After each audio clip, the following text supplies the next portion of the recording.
So Alabama, USC, suss that one out for me, because that's the one I think that everybody's really focused on. Two top 20 teams. I know Oklahoma and Houston also has the same billing in that regard, but Jones, Mahal, USC, Alabama, suss that one out for me, Joel. So USC, Alabama's getting all the attention, and I'll talk about that in just a moment. Sure. But there are 3 or 4 other games that are far more important in the grand scheme of things in college football. Go for it. And I'll point those out very quickly. Sure. Florida State, Ole Miss on Monday.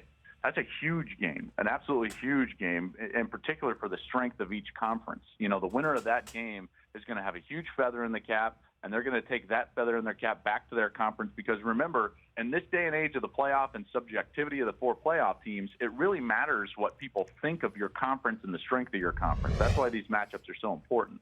Also with Deandre Francois, the quarterback for Florida State, just to see him. So that's one. Texas, Notre Dame, huge game because I think Notre Dame is a little overrated.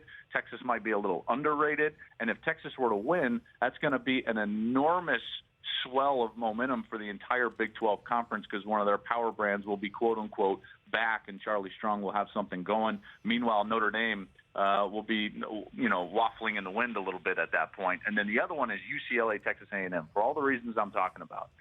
Conference strength matters so much. So a middle-of-the-road SEC West team playing UCLA, who is a prohibitive division favorite in the Pac-12, if A&M wins, the Pac-12 is going to be on some serious shaky footing because they're already being talked about as one of the conferences that people could see being left out for the second straight year.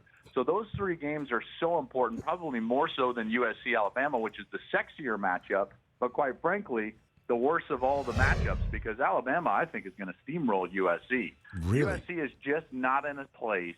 Their top-line talent is really good, primarily at the skill positions, but Alabama comes at you in waves of physicality, and that is something that USC cannot handle right now. They're going to be without Chad Wheeler, one of their really good offensive tackles, and against guys like Tim Williams, that's not going to be good. I think Alabama may win by 3 scores. Wow. The Rich Eisen Show, weekdays at noon Eastern on Audience.